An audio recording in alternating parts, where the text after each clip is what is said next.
Good morning student. आज हम लोग व्याकरण में सर्वनाम को पढ़ेंगे।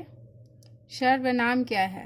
सर्वनाम का शाब्दिक अर्थ है सबका नाम, अर्थात किसी भी नाम के बदले किसी भी संज्ञा। नाम को क्या कहते हैं? संज्ञा कहते हैं। तो संज्ञा यानी कोई भी नाम, और कोई भी नाम के स्थान पर जब लगाया जाता है यानी सबका नाम होता है। यह वह हम तुम मैं वे वो सबका नाम होता है। वो सबके नाम के बदले लगता है तो उसे सर्वनाम कहते हैं। तो सर्वनाम को परिभाषित करेंगे कि जो शब्द संज्ञा के स्थान पर प्रयोग किए जाते हैं वे सर्वनाम कहलाते हैं।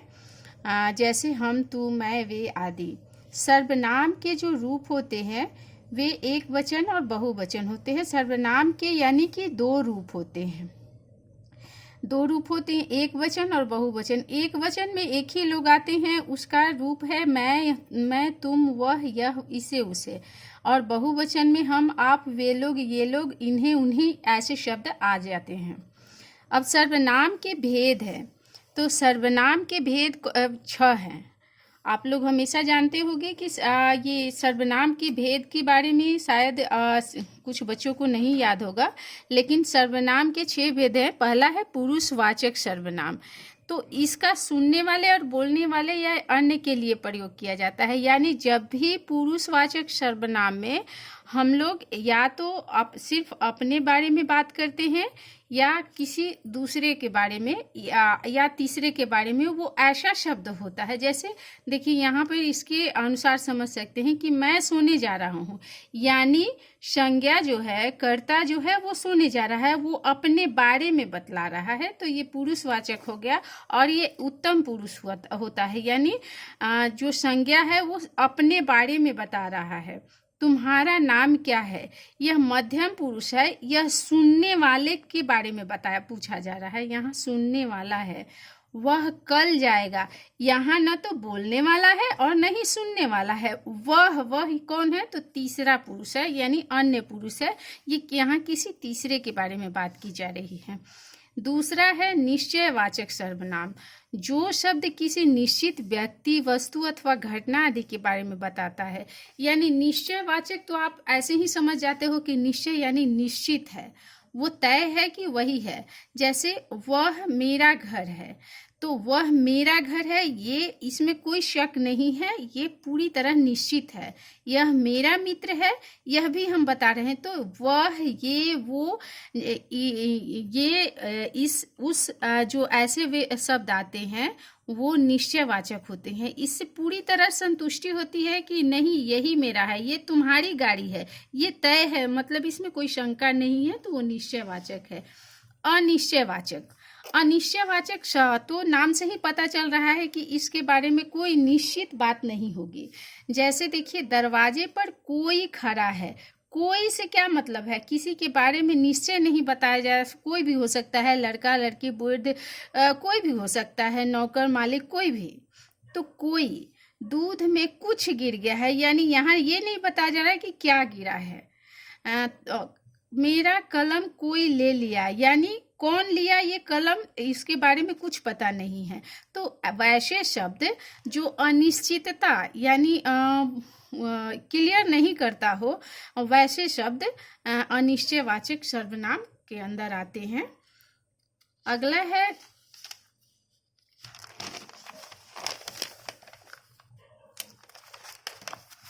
आपका चौथा है संबंधवाचक। संबंध का मतलब ही हो जाता है दो लोगों के बीच के रिश्ते के बारे में बात हो रही है, चाहे वो वस्तु हो, व्यक्ति हो या अथवा स्थान हो। वे शब्द जो वाक्यों में आए संज्ञा या सर्वनाम के संबंध को बताते हैं।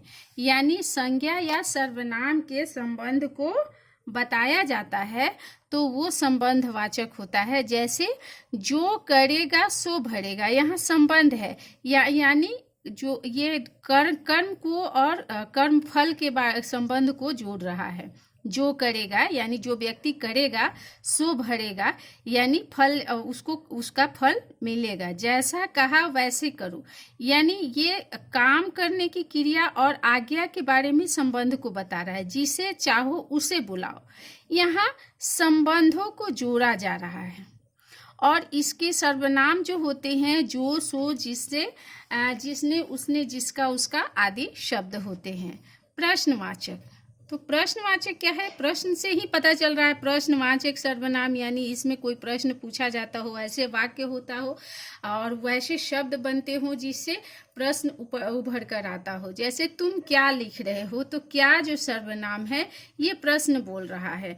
ये सीधे प्रश्न के बारे में पता चल रहा है, कुछ पूछा जा रहा है। मैं कहाँ जाऊँगा, यहाँ भी प्रश्न पूछा जा रहा है। तुम कब आओगे, वह कौन खड़ा है, यानी पूछा जा रहा है, प्रश्न पूछा जा रहा है। यानी प्रश्नवाचक सर्वनाम जो होते हैं क्या, कब, कहाँ, कैसे, कौन आदि शब्द जो होते हैं प्रश्नवाचक सर्वनाम होते हैं। यानी वाक्य में जब कहाँ, क्या, कब ये ऐसे शब्द आए तो वो प्रश्नवाचक सर्वनाम कहलाते हैं। निजवाचक, निज का मतलब होता है जो स्वयं के लिए, निज मतलब अपना, निज का मतलब होता है अपना, यानी जो अपने बारे में बात करता हो, जो वो शब्द जो व्यक्ति को अपने आप के लिए उपयोग करता है वो निजवाचक सर्वनाम कहलाता है। जैसे मैं स्वयं चला जाऊंगा, मैं स्वयं चला जाऊंगा यानी अपने आप चला जाऊंगा, तो ये अपने बारे में बता रहा है। मैं खुद खा लूंगा,